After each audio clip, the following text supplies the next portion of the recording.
Order, very compact, but it's one of the principal books for us to learn nectar of instruction. So nectar devotion, nectar of instruction, Bhagavad Gita, Sri Ashopanishad. That makes the 4 books of Bhakti Shastri. So in nectar of instruction, there are different essential instructions. One set of instructions is 6 principles that enhance bhakti and 6 principles that destroy bhakti. Shadbir bhaktir vinashyati. So watch out for those guys. That which destroys bhakti. But that which enhances bhakti. So that's what's on the screen here. Text number 4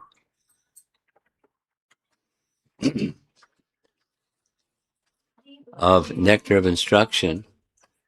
Utsahanishchaya dharya tat karma bhavartanat. That's how the sloka begins. So there are 6 principles that Shadbir Bhaktir Prasiddhyati. They bring perfection, spiritual perfection. Spiritual perfection. Wow, spiritual perfection. And the starting point is enthusiasm. And remaining enthusiastic for over a period of time requires determination. And sometimes there isn't a quick result, so one has to be patient. With sustained enthusiasm, patient. So that's our topic, which is what we saw, those of you that attended the Festival of the Holy Name in Naperville over the 4th of July weekend. This was the lead topic. This is the theme of the whole presentation. And that's what I've been asked to speak about today.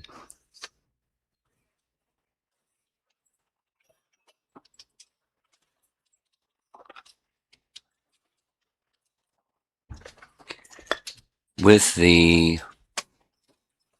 hope or the inspiration that all of you will be attentive to what Rupa Goswami has to teach us, and then go back to your japa, daily chanting, since you all chant japa every day.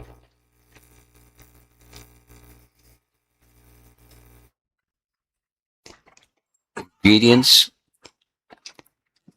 in our relationship with the holy name. They're okay. They're okay. I mean, they're all situated, and you get them to move, and it's distracted. And everyone can see. Is anyone here that cannot see the screen so well? No one's raising their hand, so you can see the screen well. Yes? Yes. Okay, good. So Upadesh Amrita. Excuse me, it's not text 4, it's text 3 basics of favorable bhakti. Basics of favorable bhakti. It's actually text 4. So there's 2 covers. On the left, that's Rupa Goswami, and on the right is Rupa Goswami writing both Bhakti Rasamrita Sindhu and Nectar of Instruction, or Upadesh Amrita. So here's verse number 3. Verse number 3. We can say the verse together. Utsahan nischaya dharyat tatat karma pravartanat sangatyagat sato vrite shadbhir bhakti prasiddhyati.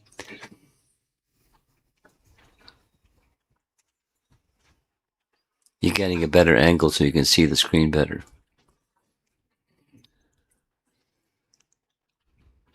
This young boy. I'm going to ask you to recite the verse. Can you recite the verse? Can you see it okay? Yeah. Please, slowly. What's Nischayat?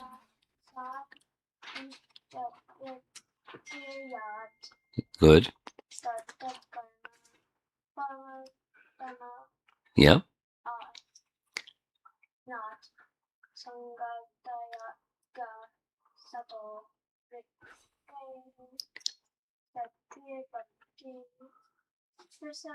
Presidiety. Presidiety. Okay, very good. Well done. And it's color coded, so we're going to go through each of these, one in yellow, blue, and kind of pinkish color. There are 6 principles favorable to the execution of pure devotional service.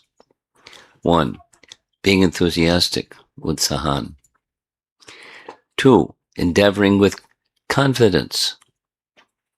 Endeavoring with confidence. 3. Being patient. 4.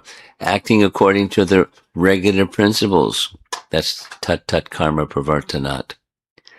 Acting according to the regular principles. 5. Abandoning the association of non-devotees. Sangat tyagat. Sato vrate. Following in the footsteps of the previous acharyas. These 6 principles undoubtedly assure the complete success of pure devotional service. So fasten your seatbelt, we're going to go for a ride. The journey to pure devotional service, starting with utsahan. Nice graphic. You see on the screen there's a tree.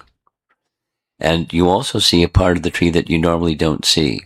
That's all the roots, the root structure underneath the tree. To see these hard-to-see qualities, swirl around in varying degrees beneath the surface in our inner life. So enthusiasm, you don't see, what does enthusiasm look like? You can see the behavior that you can say that's enthusiastic behavior, but something is driving the behavior. It's something that's deeper inside. And so forth. Remaining determined. You can see a behavior that's the behavior of being determined. But when something sustains over time, regardless of circumstance, someone is nice, someone is not nice, something is favorable, something is unfavorable, staying steady, that's a sign of determination and patience. I'm going to tell a little story. I like stories. Last summer, I was visiting in ISV, ISKCON Silicon Valley, San Jose, California. And wasn't just visiting there, I was visiting a devotee that lives in Carmel Valley, California. I have a sister that lives in Carmel Valley too, older sister. So I'm going to be visiting again this coming summer. And when I was there, I didn't know where he lived, but Prabhupada disciple named Shyamasundar, chasing rhinos with the Swami, Shyamasundar, lives in California. And he is a lot of fun. I mean, I've had more association with Malati, who they were married for many, many years, but because she was also serving on the GBC. But Shyamasundar was, and when I read his Chasing Rhinos with the Swami 3 volumes, it was like, wow, I want to meet this person. So we met. He lives in California, and one of the things I found out that I didn't know is he knows a lot about botany. What's botany? Botany is a science of vegetables and plants and, knowing all about all that stuff. He knows that stuff. So he lives in a little cabin on the side of a hill and, a very solitary, peaceful life. And we went for a walk. He wanted to go for a walk so we're walking along the path and it's just kind of like a little dirt path in the midst of a forest. And there was a forest of redwood trees. You know what redwood trees are? Those ones that are giant sequoia redwoods. Huge guys. And, he was pointing out this kind of redwood and that kind of redwood, this kind of sequoia. So, I was getting a lesson on botany. And then he asked a question, which is relevant to the picture on the screen. He said, do you know how these redwoods hold their so much weight? They're so big. And he said, underneath the ground, there's this amazing root structure. And it spreads in all directions. It's not just like this. It's because there's a lot of weight up there. Then there's leaves and stuff on the top of the tree, and the wind comes, and they don't fall over because they have an amazing root structure. We're walking along, and we stopped, and he pointed, see that thing in the ground? I said, it looks like a clump of weeds. He said, no, it's not a clump of weeds. It's a baby sequoia tree. Because from the root structure, sometimes, he said, a botany lesson, most trees grow from seeds. Like a banyan seed produces a banyan tree, or banyan seed produces hundreds of banyan trees because inside the seed is little seeds. But for sequoias, there's no seeds. It just comes from the root structure.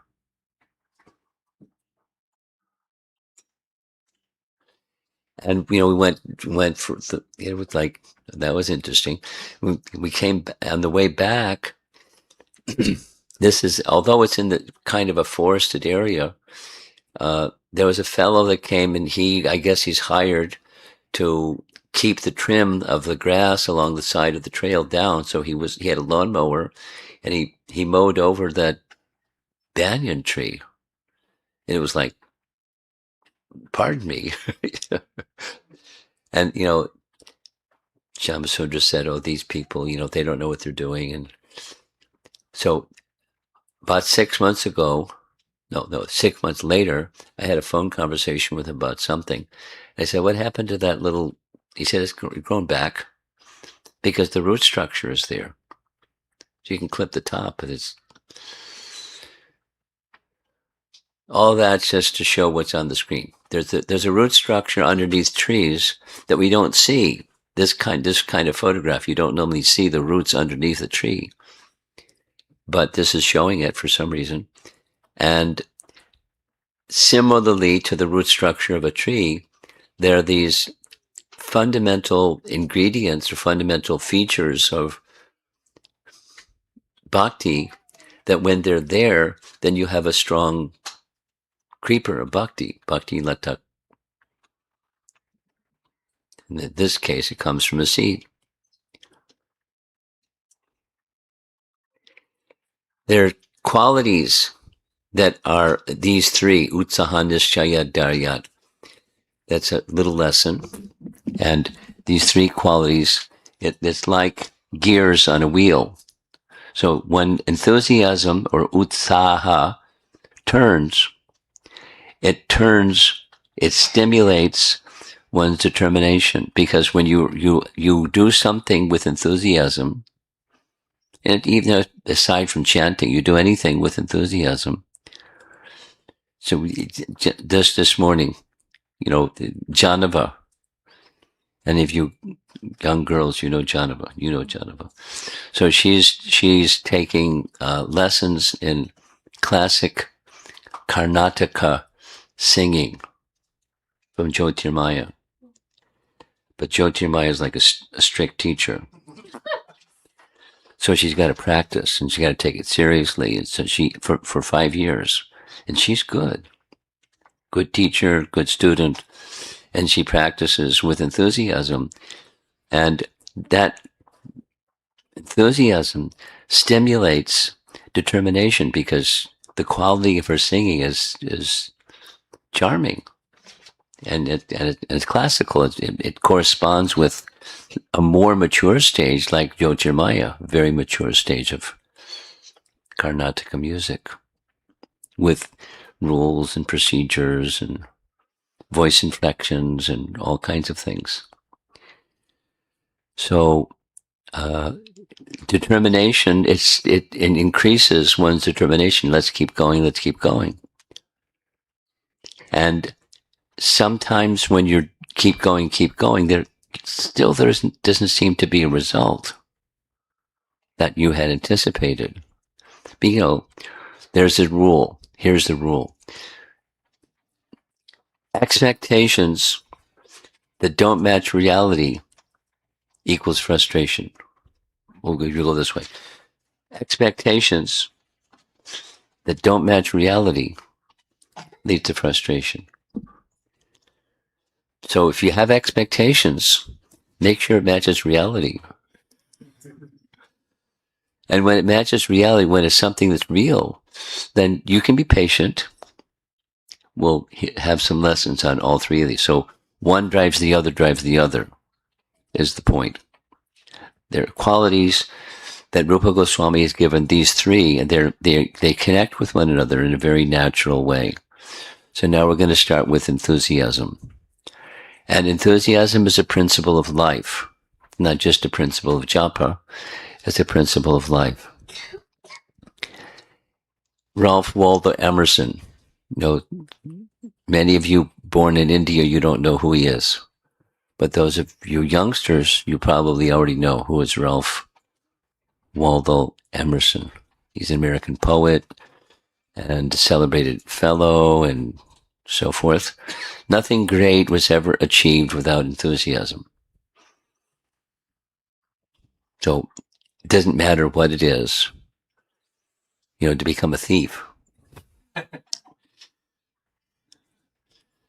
Intelligence comes from super soul, and practice according to the intelligence of super soul, you can become a really expert thief.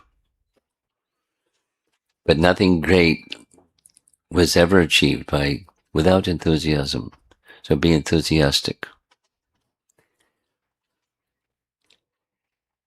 Here's a definition of enthusiasm. This is Prabhupada's definition. Endeavor executed with intelligence, Krishna consciousness is called utsaha, or enthusiasm. Let's say it together. Endeavor executed with intelligence in Krishna consciousness is called utsaha, or enthusiasm. If you don't remember anything else from this whole time we spent together, remember this thing. It's on what's on the screen. Be enthusiastic. What does it mean? Endeavor with intelligence in Krishna consciousness. Skip any one of those three elements and it's not enthusiasm. But when you have those three together, then that's enthusiasm. Notice the little photograph here. That's a fellow that fell in a mud puddle. Some time ago, maybe 15 years ago, I was attending a seminar that Bhakti Chaitanya Maharaj was giving on these principles of Rupa Goswami. And there's, along with enthusiasm, there's false enthusiasm, utsaha mayi. It comes directly from Madhurya Kadambini. If you don't know what Madhurya Kadambini is, that's okay. It's a book by Vishwanath Chakravarti Thakur, Stages of Bhakti, from 0 to 10. It's Stages of Bhakti, Madhurya Kadambini. Before there's any bhakti, how does it start? And then how does it grow? And then how does it mature? And then different stages of bhakti. Madhurya Kadambini. So one of the things that's a feature of that Madhurya Kadambini is Utsahamayi. So Bhakti Chaitanya Maharaj was giving what you see on the screen an explanation of what Utsahamayi is. And so he told the story that one time George Harrison was visiting the Bhaktivedanta Manor because he purchased it. and he was visiting. And when he came with big limousine and driver, blah, blah, blah. And he came out of the car, and this nice devotee, nice white dhoti, came running out and saw George Harrison had arrived. And he prostrated himself right in a mud puddle because it rains a lot in London. So he got completely drenched and soaked and dripping with mud and stood up, and George looked at him and said, "You didn't have to do that."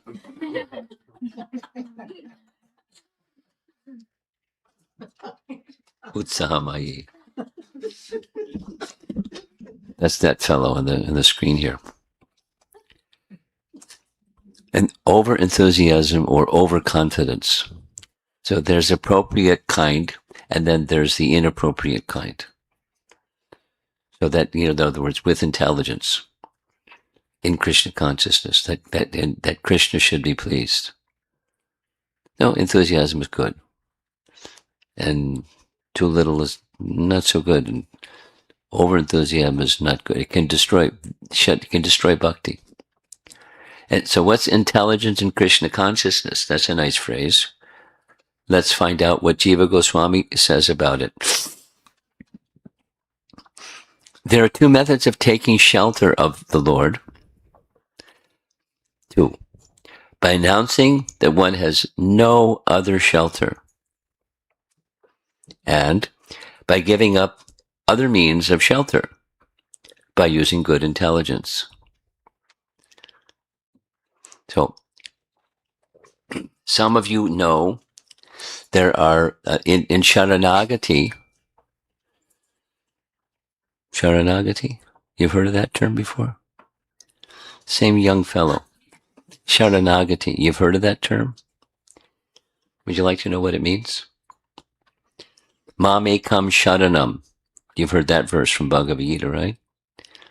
Yes, you have. Yes, you have.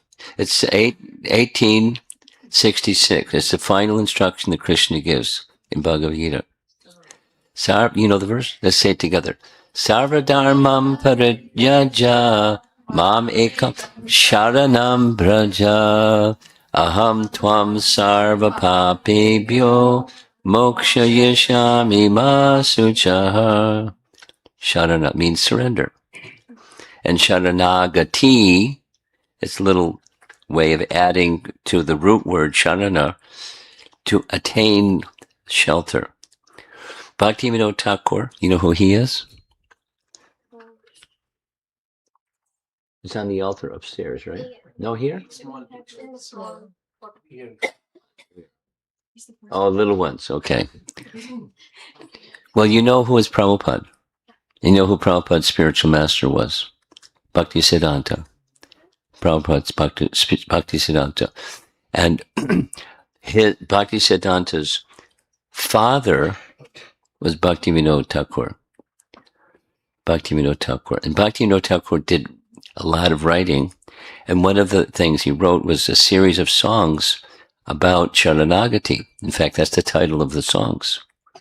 Really nice songs, very educational. And there's 6 angas or limbs of surrender. Sharana. Mamikam Sharana. Sharanagati is the process of surrender. And in the process of surrender, there's these two. That is, there's 6 of the surrender, announcing, you're my only shelter. And then the other is you give up other methods that are not what real shelter is. And how do you do that? It has to have good intelligence. You have to have a procedure, but procedure guided by good intelligence. To do anything properly, there has to be, that's like, cooking. Well, you have to think of something that your younger generation people like ice cream. Everyone likes ice cream.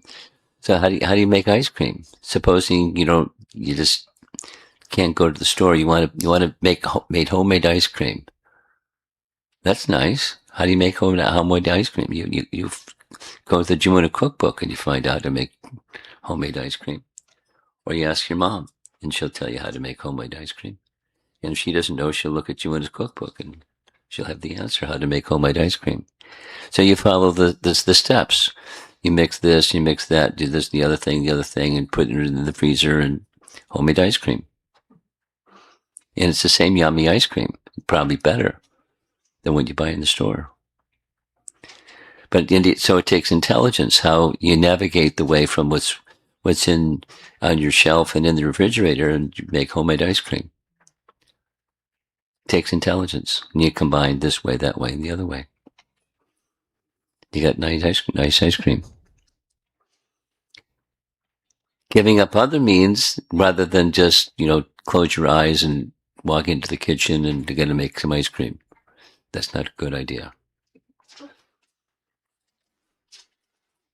Follow the recipe and apply your intelligence. So other means that are not genuinely going to give you shelter, you let go of them, abandoning other things. So that's the path of bhakti. There are things that are beneficial and things that are detrimental. So we accept things beneficial and leave aside things that are detrimental. The problem is, what's the problem? We hold on to things that are not so beneficial. In fact, they're detrimental. We continue to do them like a bozo. We just keep doing things and doing things and doing things, even we know it's not beneficial, but it's kind of become a habit. You know what I mean? I don't have to give examples. We all know what that means.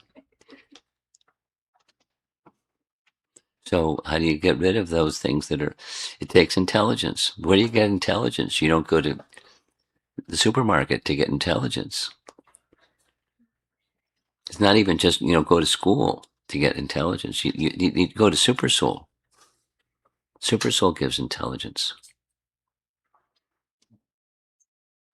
Right in Bhagavad Gita, chapter 15, verse 15, Krishna says, he gives intelligence. From me comes remembrance, knowledge, and forgetfulness. Sarvashachaham riddhi sanivishtu mataksmitir jnanam apohanam cha. He can give it to you. Do you want it? Well, if you don't really want it and he can give it to you, then it bounces. It doesn't go in. So intelligence means that you get from the right source, Super Soul, and he gives you intelligence, and then you do what he gives you, and you avoid what he says not to. We just yesterday, then again this morning with the students from Champaign-Urbana, repeatedly Prabhupada was speaking about sense gratification. Dharmasya hyapavargyasya narto tayopakalpate nartasya dharmakantasya kamo labhaya hi smritaha. It's a nice verse. Chapter 1, Canto 1, chapter number 2, verse number 9. Never engage in devotional service, never engage in dharma with the objective of getting kama. Dharma, artha, kama.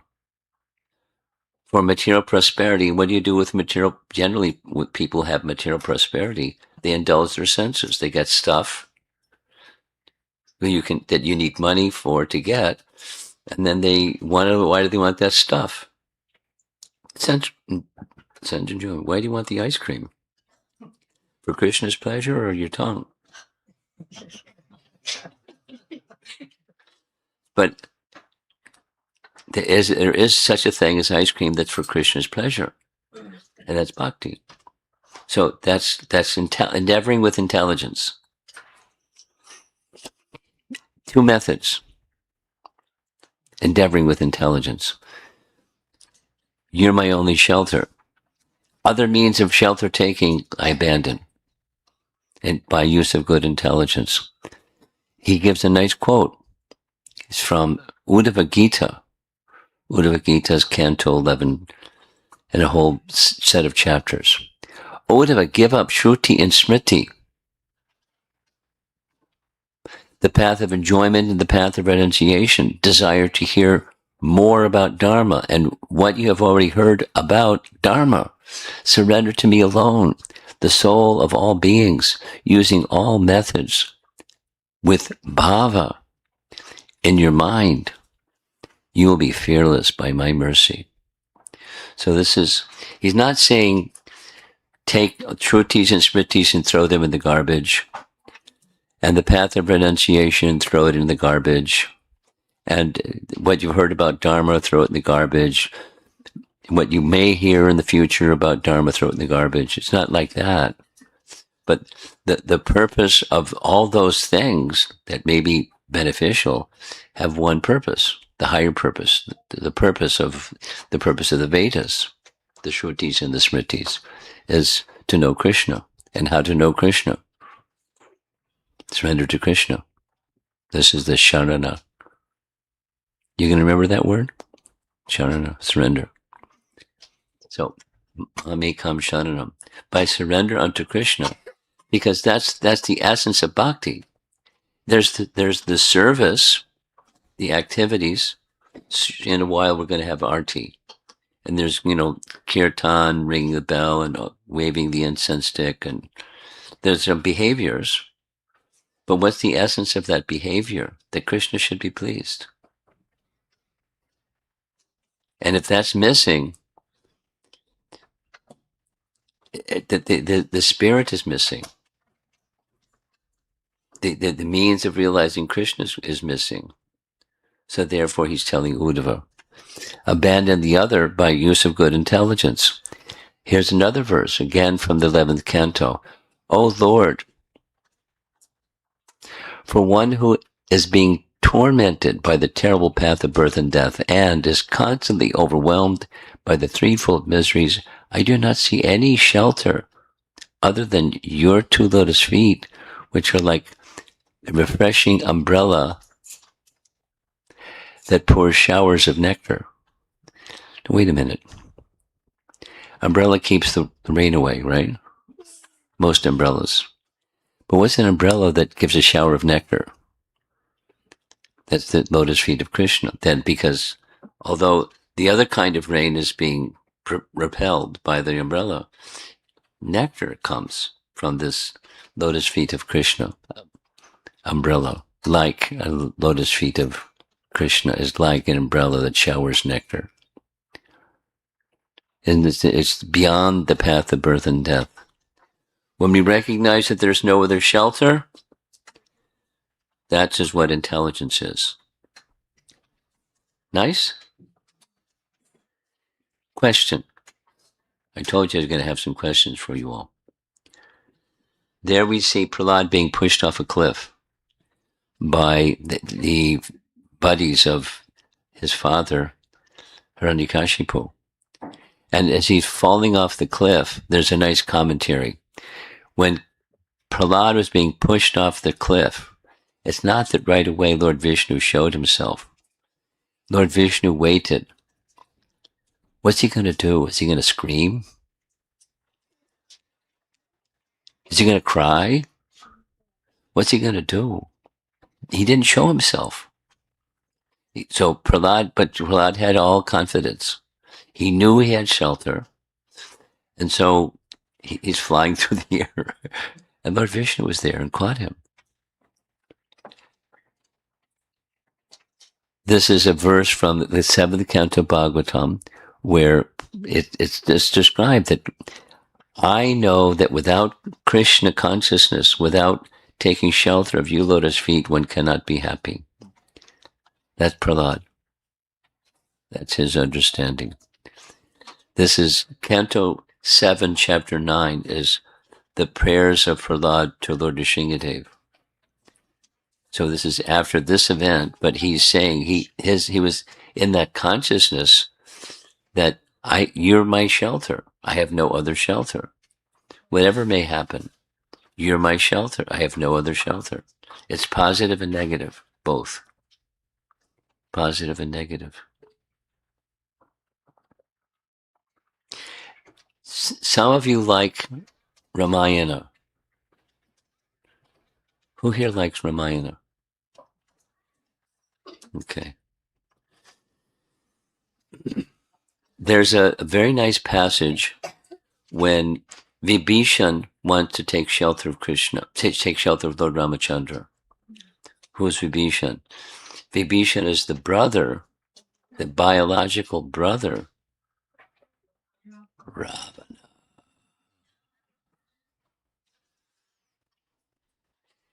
And Vibhishan stayed by the side of his brother with hope against hope that his brother would rectify his bad ways.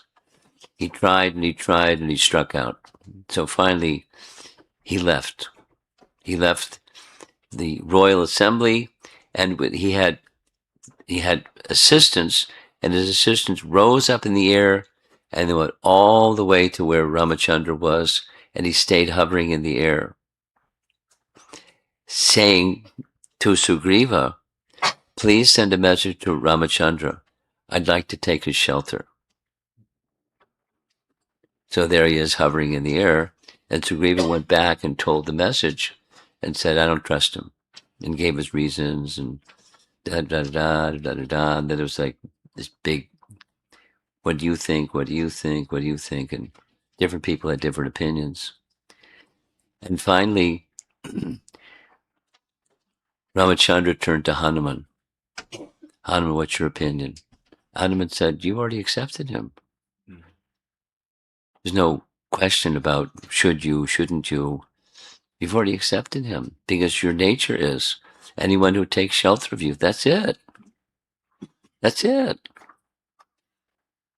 And then there's the Sri Vaishnavas. They love Ramayana.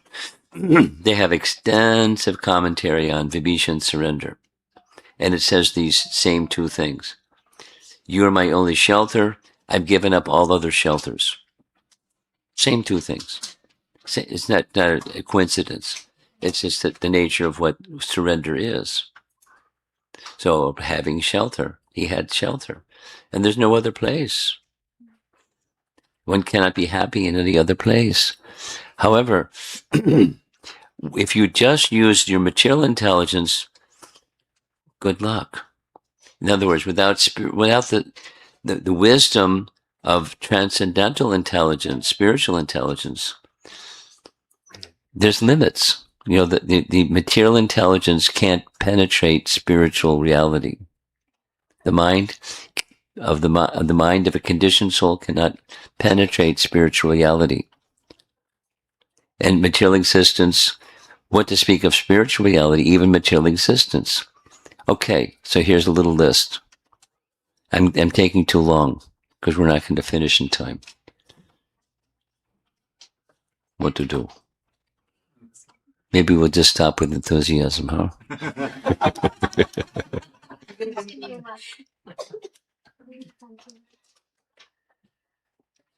It's already 10 after 12. Okay. Maybe we'll do that.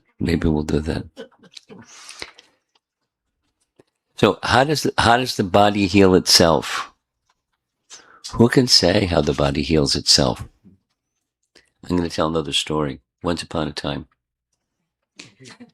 I had problem hearing, and I didn't know exactly what the reason was. So I was patient and tolerant, but it got worse. So I finally broke down and I made a doctor's appointment for a hearing specialist, an ear specialist. And then between when I made the appointment and when I went to see the specialist, this big glob of black yucky stuff fell out. Wax. And just boop. And I could hear normally. But I had the appointment. It took like forever to get the appointment. So I went to the appointment. It was a nice man, doctor, a Chinese doctor. And I said, what's the problem? And I said, well, I had a problem with my hearing, but this big glob of wax fell out. And he said, somehow the body has a way of healing itself. Let me take a look. And he got this little thing in, looked in my ear, and said, everything's fine. You can go home now. If it happens again, don't wait so long. Okay, thank you. The body, and how does it happen? It's a puzzle. There's no physical law that explains how both micro and macro phenomena happen simultaneously. I won't go into it. There's examples of that. Causes of cancer and other deadly diseases. They know what some cures are, but they don't know what the cause is. How does an apple tree know how to pick specific elements from the earth to create apples? They went to apple school, right? They just, how do they know? When push comes to shove, when the fragility of life is stark in our face, whatever understanding we have been able to gain has little value. We need real shelter. That's the point. And intelligence, utsaha, is knowing what that real shelter is, and with enthusiasm. So here we are speaking about chanting. And is that our shelter? Well, tomorrow morning when you put your hand in your bead bag and you start chanting, where's the mind go? Does it go to the mantra, or goes to everything else? Everything else. Put the bead bag down and you're fine.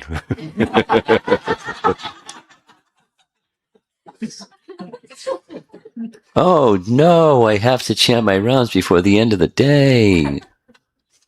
This may be a thought that habitually enters one's mind. The have-to mentality interferes with one's enthusiastic approach to one's relationship with the holy name. Put yourself in Krishna's shoes. If your child comes to you thinking, I have to spend time with mom and dad because it's compulsory, how would the parents feel about that? I mean, it may not happen, it may happen, but if it's like, oh, without enthusiasm, it's not the same. And it can be just very simple. You know, it's like something that I've seen in settings like this, when there's little children, little children, they can sit on their mother's lap or their father's lap 15, 20 times. They just need that reassurance. And sit, get a little fidgety, and then they're up and running around again. And then they come back again. And because it's affection. And the parents are happy, they understand what's going on, and, you know, they're not troubled by it. Even if it's the middle of class, it's okay. You can come and sit on my lap, that's okay. Because it's a mother, father, child affection. It's natural. And then it's not compulsory. It's not I have to sit in my dad's lap or something. I get to chant. This is enthusiasm. When we cultivate the attitude of, I choose to spend time with Krishna, try it tomorrow morning. Here's a recommendation. You remember that first slide, a lady waking up in the morning and raising. Tomorrow morning when you wake up, hope you wake up. When you wake up, let the first thought be, another day I get to be with Krishna in the form of his holy name, because it's Krishna in its fullness. This attitude can energize our japa practice even if we find ourselves completing our rounds at 10 p.m. Prabhupada writes, one should accept this opportunity to return back home, back to Godhead, very enthusiastically. A student, businessman, artist, or anyone else who wants success in his line must be enthusiastic. In material or spiritual realm. So here's Bhakti Loka. I had this little question a little while ago about who was Bhaktivinoda Thakur in relation to Sharanagati, remember? He wrote a series of songs about Sharanagati. Bhakti Vinod. So one of his other books is Bhaktya Loka. We should not lose enthusiasm because we have no strength to destroy the reactions of karma. We should expect to experience the following flickering stages. Utsahamayi, we spoke about that. Gana Tarla, without all the definitions because of time. There's unsteady bhakti, unsteady chanting. Enthusiasm is the only support for all types of devotional service. By enthusiastically performing devotional service, one can give up anishtata, means unsteady, service in a very short time, and thus attain nishtata. All anarthas, unwanted things, are vanquished by performing devotional service with enthusiasm. The word shraddha is certainly faith, but enthusiasm is the life of shraddha. I want to spend a little bit of time on that statement. Shraddha. What's shraddha? It's faith. And in Rupa Goswami's teachings, there's 9 stages of bhakti. In the first one, shraddha, faith, preliminary. It doesn't have to be, but preliminary. And then with shraddha comes sadhusanga. Or when sadhusanga comes to one who has some preliminary faith, something starts to happen. And that preliminary faith, or shraddha, is what real shraddha is. There's some enthusiasm. That is, you get good association and something happens.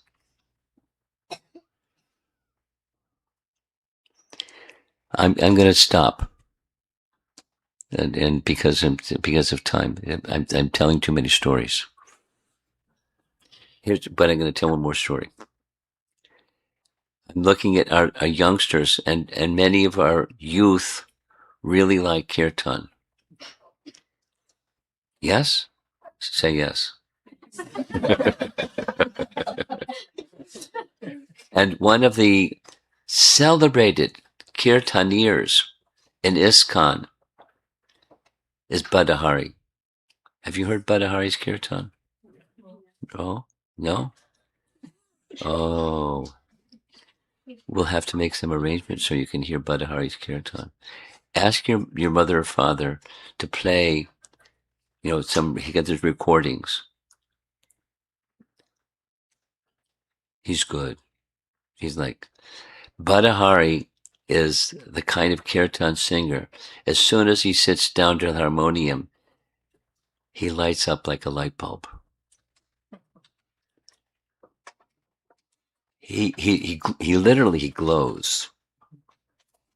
He loves kirtan, and his love for kirtan is not only in his voice, but it's in him. And when people hear his kirtan, they feel his love for the holy name. He's really an amazing personality.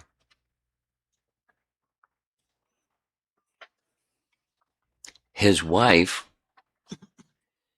told me the story of how he became a devotee. He became a devotee as a graduate from a music school in California. And when he graduated, he made a trip from California to New York. At the airport, at the LAX, Los Angeles airport, he got a Bhagavad Gita.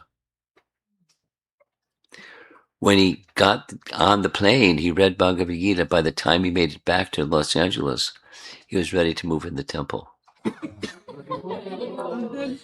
And he gave up his music career because he already had a line of opportunities to sing in this place. It's like what a graduate wants, a musician.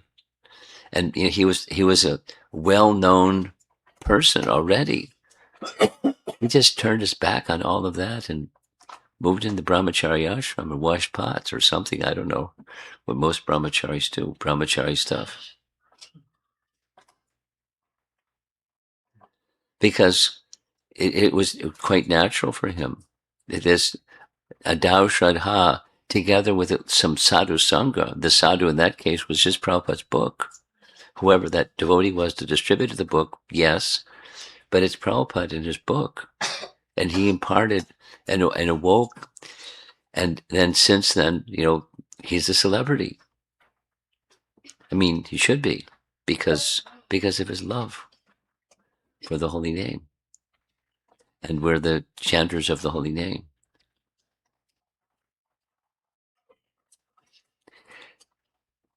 Faith without enthusiasm is meaningless. Many people think they have faith in God, but because they have no enthusiasm, their faith has no meaning. So enthusiastic service at the same time. Here's Prabhupada.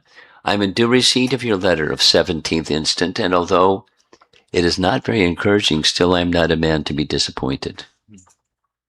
This is a letter to one of his godbrothers.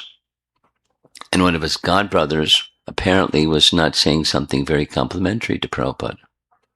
So Prabhupada is acknowledging the letter.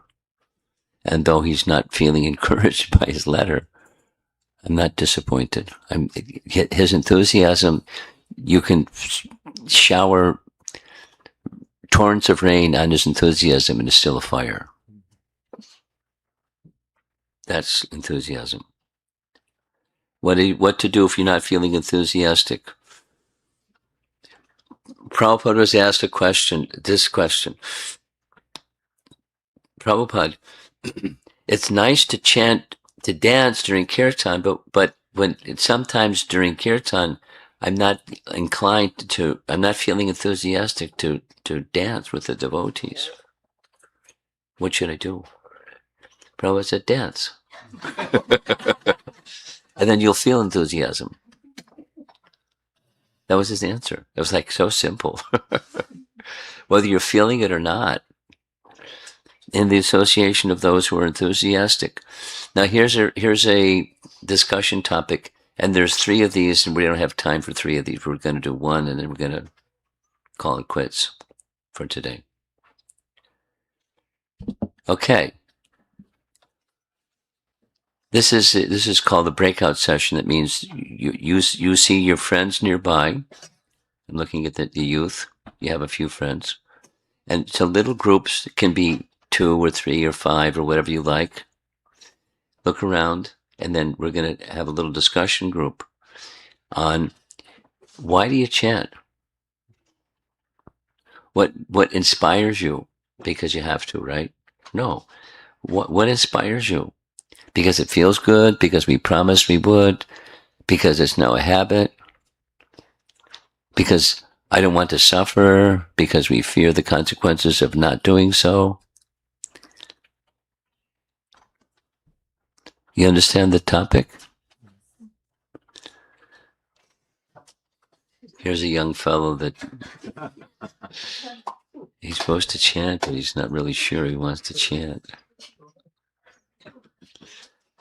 It's 64 round day. I'm only in the 3rd round.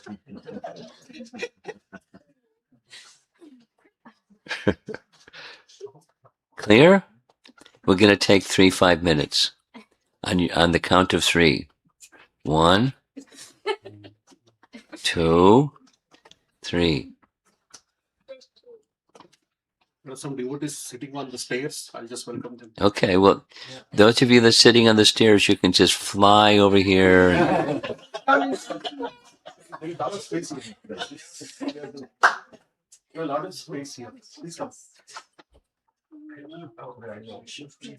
And that's one of the reasons to having the kids move forward. Kids, move forward, because you're going to have some bigger people sit in front of you, and then you won't be able to see the screen. Kids, move forward.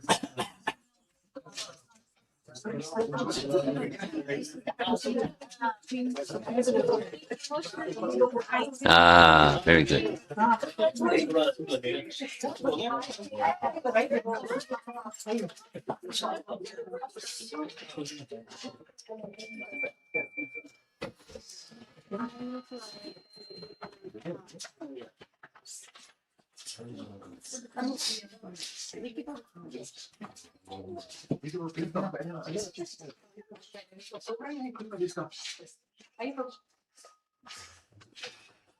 Like it or not, please come forward.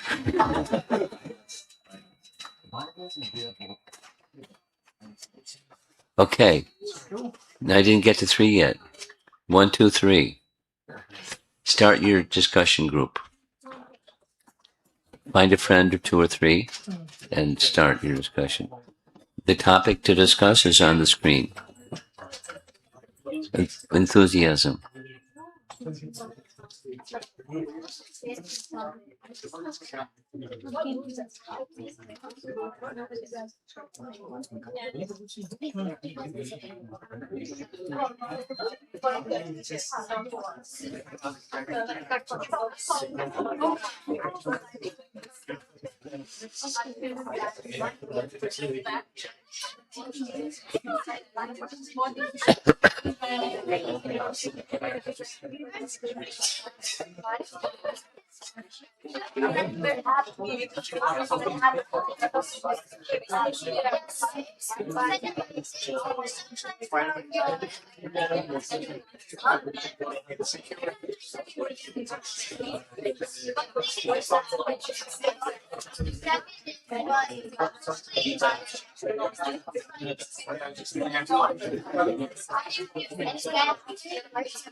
Hare Krishna.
Okay.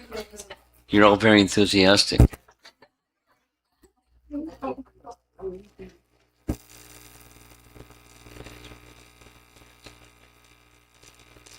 Because you're all enthusiastic. So I think now is a nice time. We have some time for some discussion about how does enthusiasm apply to your life, or how does it apply to your japa, or anything at all on this big umbrella of utsahan. Any discussion? Any topics you'd like to bring up? And don't worry, I'm very patient. I can take my time.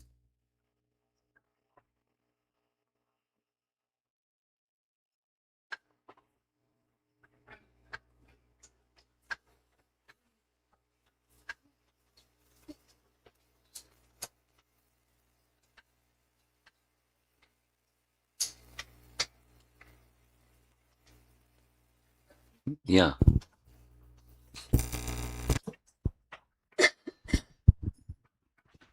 So from this exercise, we came to the stark reality of how we are doing japa. So from here, our next step is to um, imbibe or to change the mode of our approach to holy name. Yeah. Is it our next step, Guru Maharaj? Well, you're asking a rhetorical question. Yeah, of course. Yeah, application. He's just breaking the ice so that you'll all ask questions. That's what he's doing. The purpose of hearing is to let it go in. And once it goes in, something starts to churn inside from that sound vibration. And that sound vibration that's churning inside means awakening of the soul's dormant propensities, and then transformation. The purpose of hearing is to bring about transformation, the reawakening of our dormant Krishna consciousness. And then, so one can say application, but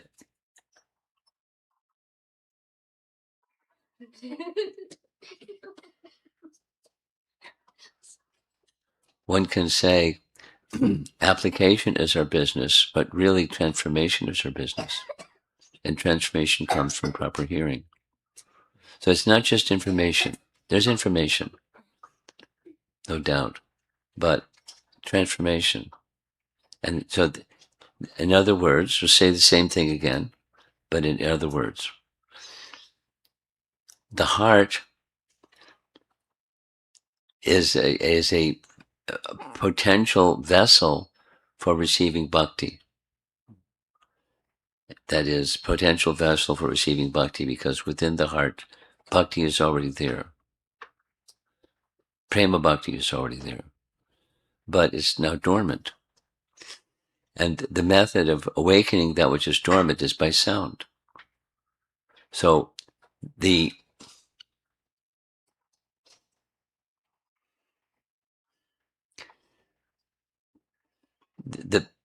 commercial way, or the business contract kind of way, is we engage in hearing because we want to get something.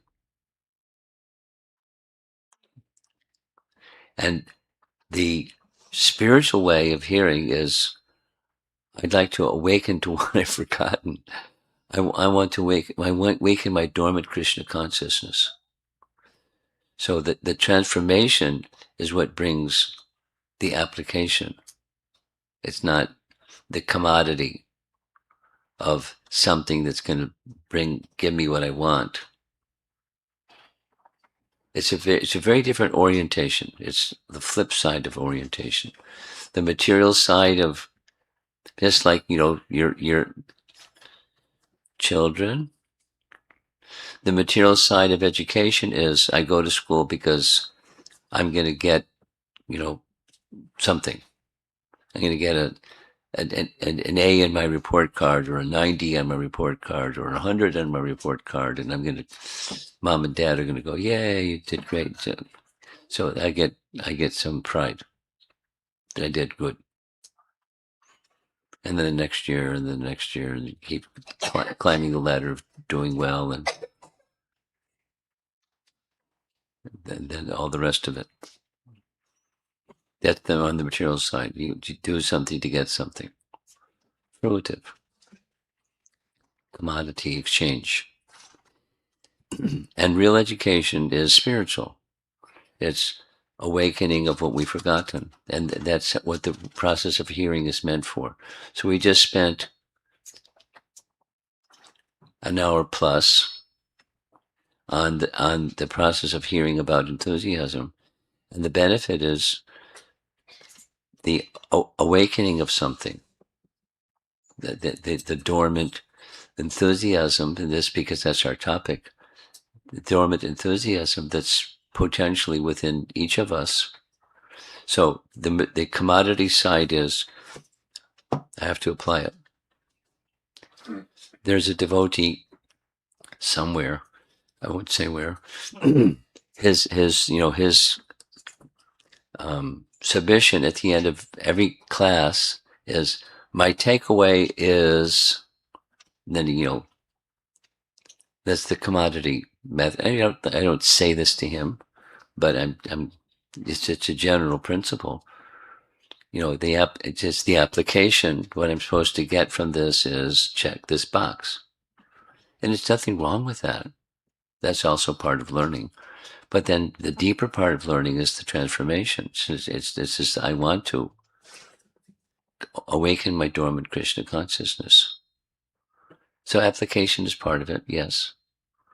But the transformation is the deeper part, and then it'll stay with you. Then it won't be like I'll do the application for a while and then get busy and get distracted and do what I used to do, because I'm used to doing what I used to do by habit.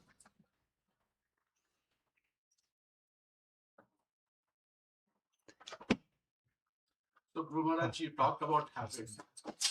Someone who's been chanting for some time, Yeah. and they form habit.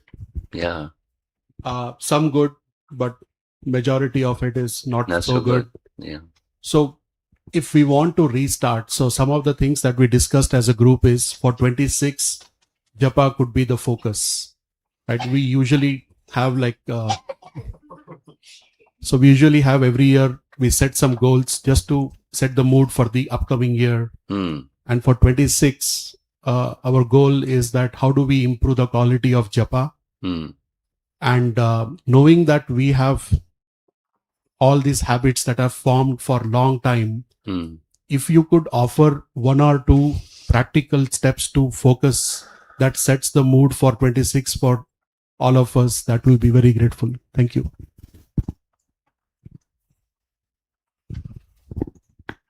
Sachinandan Swami calls this the wheelbarrow. What's a wheelbarrow? You know what a wheelbarrow is? Yeah. When you do gardening, there's a wheel in the front, and there's two resting places in the back. And you put your tools in the wheelbarrow, and off you go to the garden with a rake and a hoe and a shovel and a this and a that. Your tools go in the wheelbarrow. And you set the wheelbarrow down, you pull out your tools, and you do your gardening, and then you pack up and go back. You carry tools in a wheelbarrow. So he's asking for a couple of tools for the wheelbarrow of improving japa. And I would say, whatever the tools may be, this is from experience and from teachings, whatever the tools may be, they last for a while, but then after some time, they fade. Just like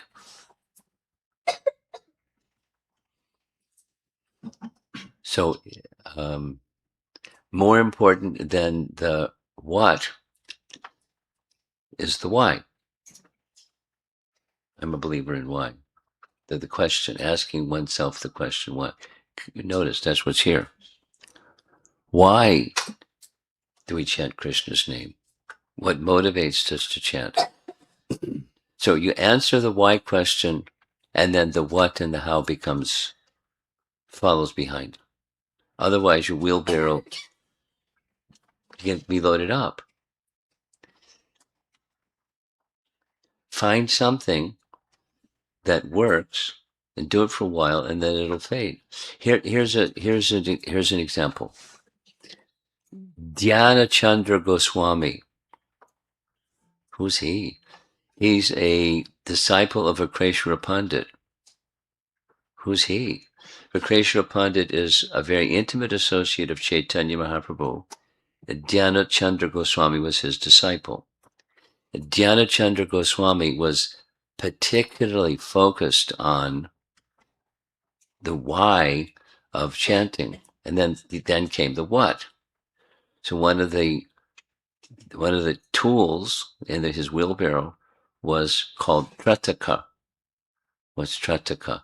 He, Dhyanachandra Goswami, described the process of sitting before the Hare Krishna Mahamantra and letting your eyes go over the mantra. Now, some people do that because the syllables that make up the mantra is also the mantra. And it's not anything other than the mantra. It's the mantra. And the mantra is Krishna. So it's a process that he advocated and did. And it followed for quite some time. And Satchidananda Swami found out about it because it's in his books. And then he taught it. And it's one of the tools that can go in the wheelbarrow. Trataka. And it works. But if the why isn't sufficiently strong, the what, well, it's a child with a toy who will play with a toy for a while and then get distracted and get another toy.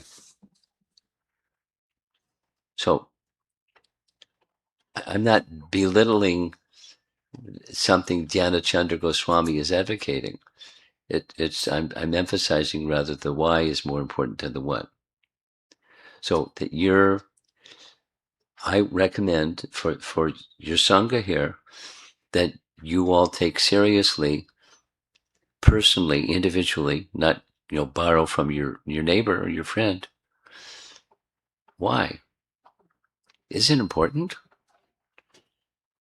And not just get an A in your Bhakti Shastri exam, but your personal answer as to why.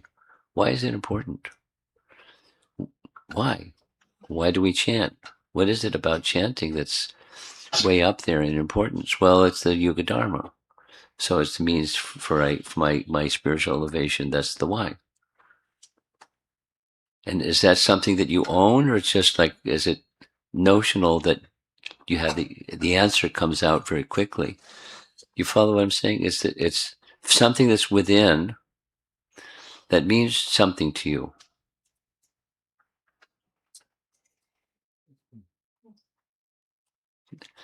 And then because it means something to you, it's the why.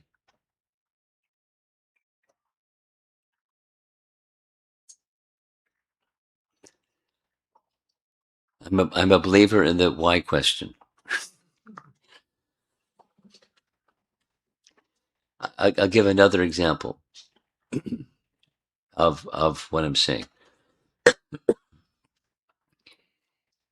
Before coming here, I was when I first arrived in the Chicago and Naperville area, I spoke at the Illinois Institute of Technology.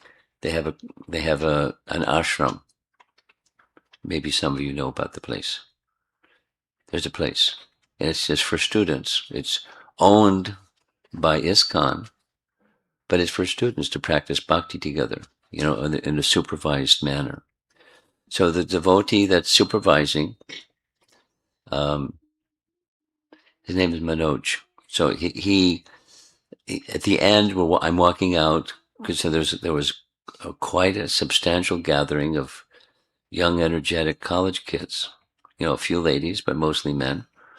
And he asked me, how do they're like 5 or 6, they're at the cusp of making a more serious bhakti commitment, but I don't want to push them, but how do I get them over that hump of being distracted and all that stuff? And, to be enthusiastic. That's the question. And my answer was, one of the ways of teaching, particularly in a dynamic and close interpersonal way, is ask a lot of questions. particularly the why question. Because once, if they're not asking, if you don't ask the question, you're not likely to get an answer. And even if you ask the question, you may not get an answer, but keep asking the question because you want an answer. So inspire that they want an answer. One way is just keep asking the questions, plural, not only the same question, but then once they reach inside and they find the answer to that question, they own the answer because they said it and they feel it, and otherwise they're not in touch with it, and so they'll feel put. You start to encourage, and they'll feel lay off. Don't push me. I mean, subtly or grossly or something.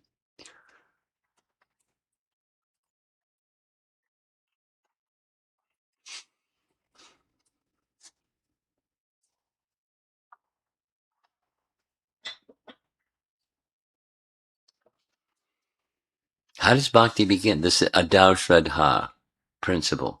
I'm responding to your question maybe over there instead of what you're. But when I was once upon a time, I was a college kid a few years ago, undergraduate student, and I started asking questions, and I had there are three platforms, like a springboard, like a diving board. So that the three questions were the three statement. One was a statement. There's a high reality. Deep inside, I have confidence. There's a high reality. 2, I don't know what it is. And it's important to know you don't know. But then the third was, I want to know. What is it? I had what it is I didn't know, but I want to know. And that was the fuel in the tank that got me going. I want to know. So, ask the why question. Maybe it doesn't make sense to you. Why is he asking me to ask myself the why question?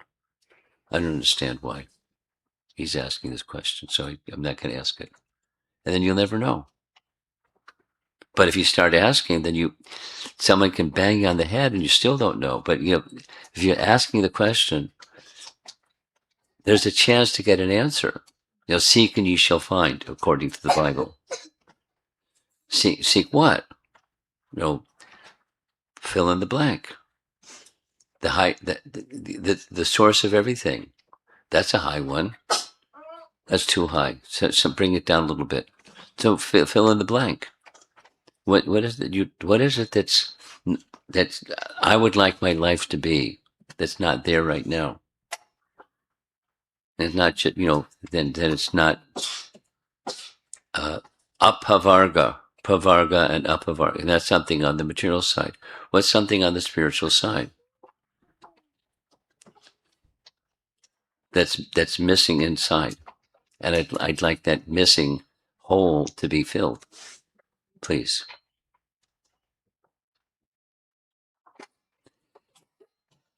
A safe assumption is all of us. We wouldn't be here if we didn't have that to some degree.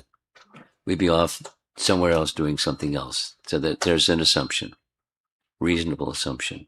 Even the children. Who were these children before they were children of devotee families? Who were they?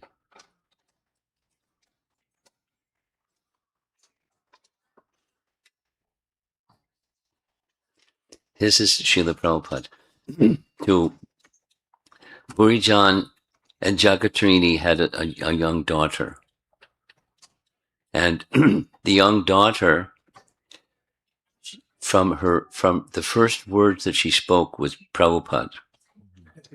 Because she would see, they would, parents and the picture of Prabhupada and point to Prabhupada and say, and she would say Prabhupada. So when she met Prabhupada, little girl, like, I don't know how young, with her finger, little skinny finger, she pointed and said, Prabhupada, twice, Prabhupada.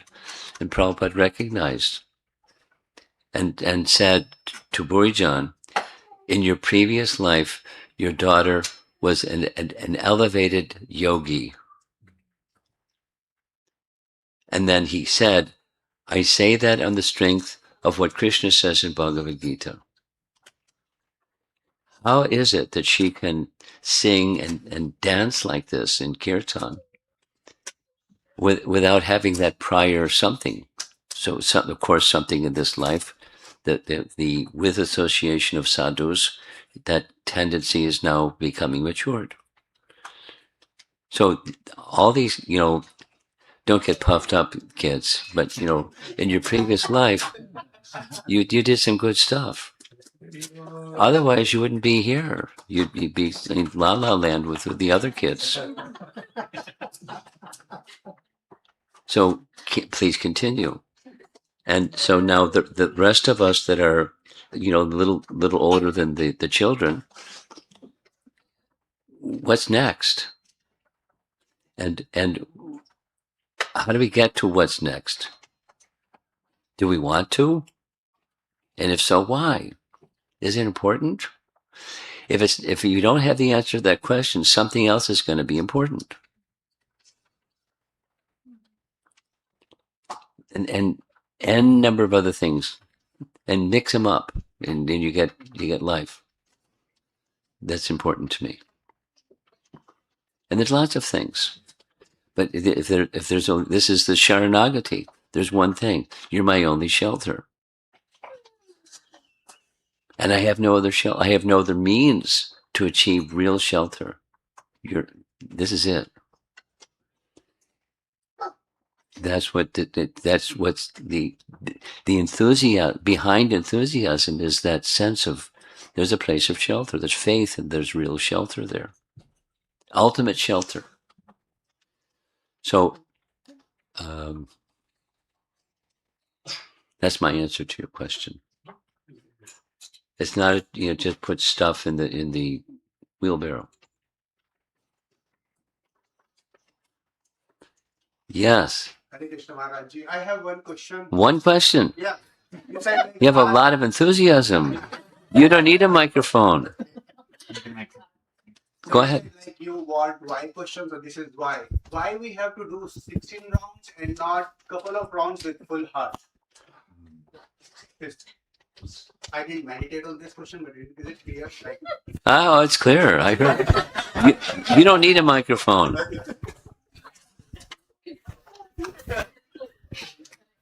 I got the question. You don't have to say it again. Okay. Do you know that Sad Goswami Astaka? You know what that is? 6 Goswamis, Ashtaka, 8 prayers to the 6 Goswamis. That's one of those compositions of our previous acharyas, and they one of those 6, it's one of those 8, Sankhya Purvaka Nama Gana Natibi. That's how it begins. Sankhya means count. They had a practice of counting. They're perfected souls. They're not sadhakas. They're perfected souls. But they set an example. So now your question is, why 16 and not a handful? That's your. I got the question. I'm getting there. Just giving some background before addressing the deities. Put the backdrop up first.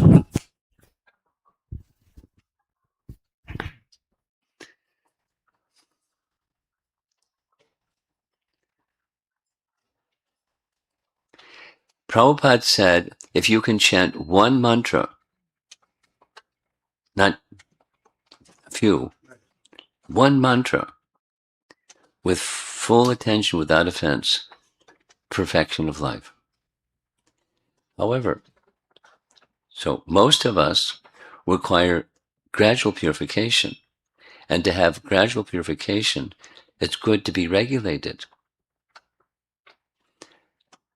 For example, how many hours, I don't need the answer.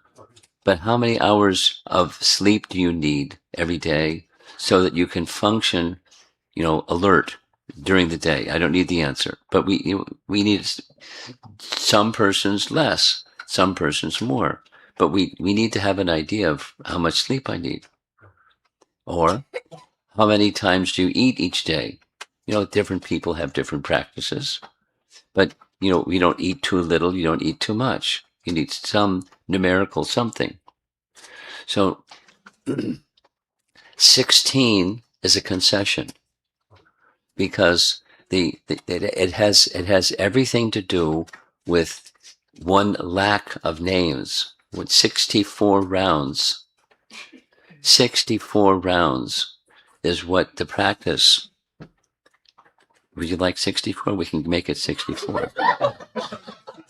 But as a concession for the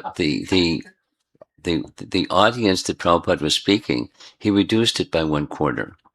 Instead of one lack of names, it was 1/4 of one lack of names. Minimum. No, why not 3 rounds, 4 rounds? Why not? That's a nice number. So start with that. That's fine.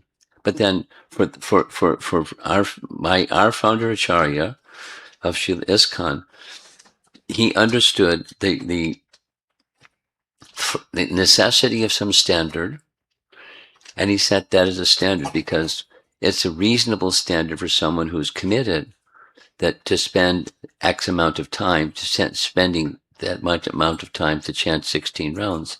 It's a reasonable daily discipline, whereas 64 rounds would take much more time per day.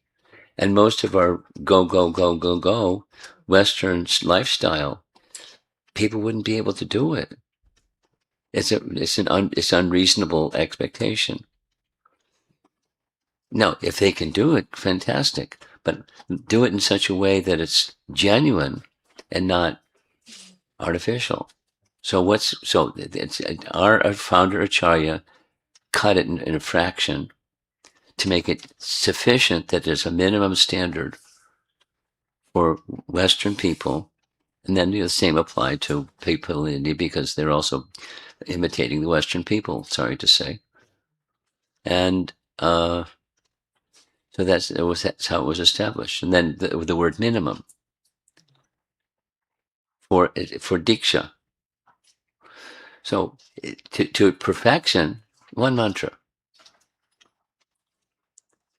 For Diksha, one fraction of the 1 lakh of rounds, 1 lakh of names, excuse me.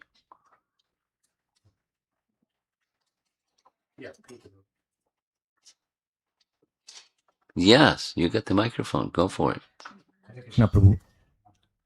I have a question like we start something with full enthusiasm, whether it's japa or reading some scriptures. But after some time, we are kind of started it, whether it becomes a habit or we are kind of going, our enthusiasm faded away. We are not having the same enthusiasm that what the first day we start. So how we keep that enthusiasm so that we should kind of continue have that? Purity. Yep. That's the answer. That's not a comment. It's an answer. You say it negatively. Without purity, it'll fade. And or the aspiration for purity. This is we're looking now at the why question. Because the means for purity, Cheta Darpana Marjanam, comes from the chanting, the execution of devotional service, starting with the chanting of the holy name. So without purity, then it's going to fade. Is it not a fact? The answer to this question is yes. It's a fact that many persons in the room and outside the room begin devotional service with enthusiasm. But then like I gave the little Badahari story. One book with a career awaiting him. And when he came back, he's moved into the ashram. That's like wild. But he's still practicing with enthusiasm. So How did that enthusiasm not wane? Purity. Is it possible that someone can be impetuous and make a big quantum jump and not maintain it? Sure. To maintain it requires purity. That's the answer to your question. So he, Badahari, before he became a Hare Krishna devotee, he was an evolved soul.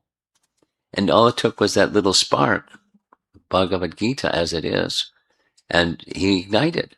The spark hit some dried leaves, and he's ablaze, and he's still ablaze. Very special soul. So purity is the answer to your question. So how do we get purity? That's the next question. By sadhana bhakti, jeta darpana marjanam, bhava mahadavagni nirvapanam. Shikshastika number 1. In that Shikshastika number 1, there's a lot. Each of those 7 items, very powerful, each one. So analyze it and imbibe it, take it within.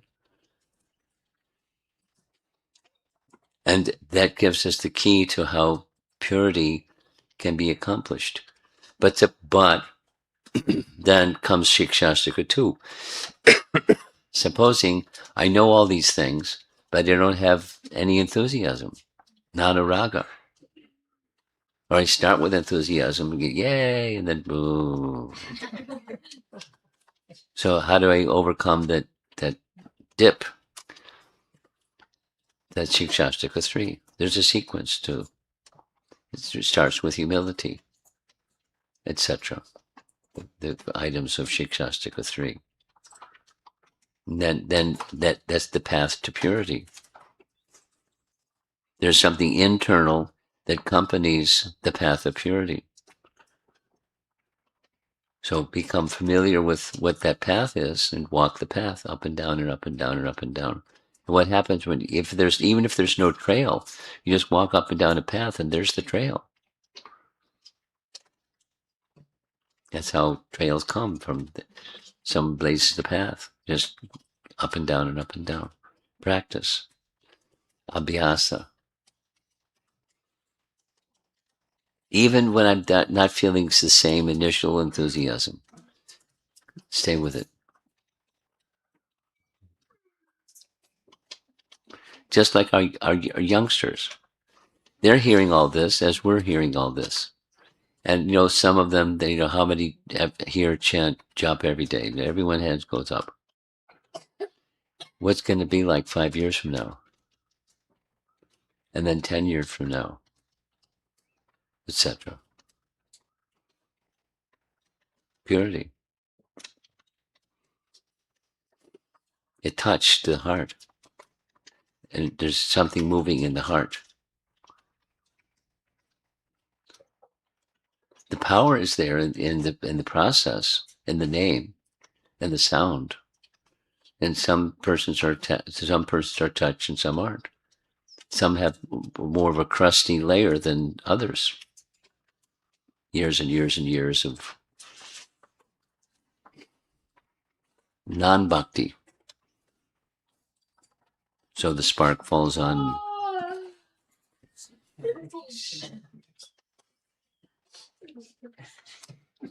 Wow. She doesn't need a microphone either.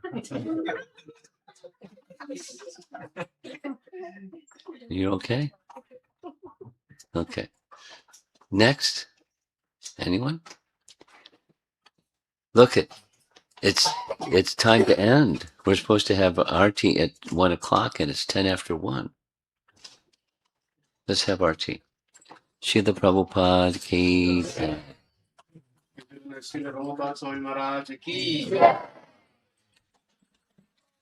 I'm requesting everyone to just rise for the Aarti. Maharaj will be doing it. And after the Aarti, Maharaj will be distributing prasadam. We talked about one simple rule. What was that? One line. So please follow that.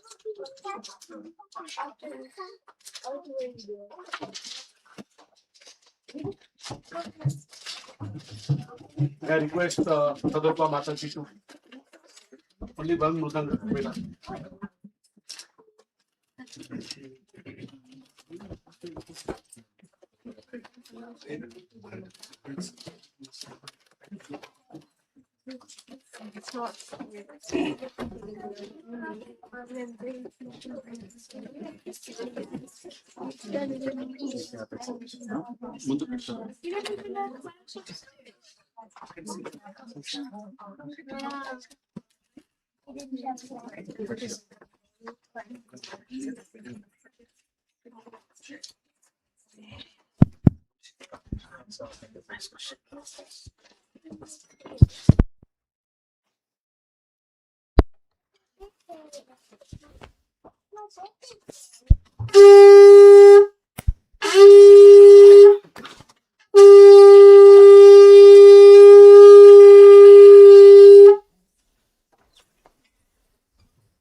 विष्णुपादाय कृष्णप्रेष्ठाय भूतले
Hare Krishna,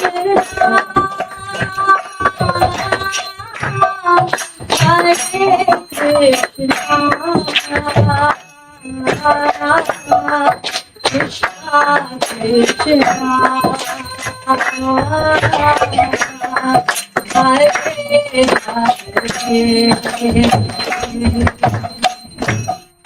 Hare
Hare Krishna, Hare Krishna, Krishna Krishna, Hare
C.C. Maharaj Divine Grace, A.C. Bhakti Vedanta Swami Srila Prabhupada ki, Nitya Leela Pravishta Om Paramahamsa, Vivedakacharya Astatarasata C.C. Maharaj Divine Grace, Srila Bhakti Siddhanta Saraswati Thakur Prabhupada ki, Ananta Koti Vaishnavrinda ki, ISKCON Founder Acharya Srila Prabhupada ki, Namacharya Srila Haridas Thakur ki, Premzikaho Sri Krishna Chaitanya, Prabhu Nityananda, Shri Advaita Gadadhar Shivasati Gaur Bhaktivinoda ki, Shri Radha Krishna Gopinath Shamakund, Radha Kund Giri Govardhan ki, Shri Vrindavan Dham ki, Shri Mayapur Navadip Dham ki, Shri Jagannath Puri Dham ki, Ganga Mai ki, Yamuna Mai ki, Tulsi Devi ki, Bhakti Devi ki, Shri Harinam Sankirtan ki, Nitai Navadeep Chandra ki, Gaur Premanandi.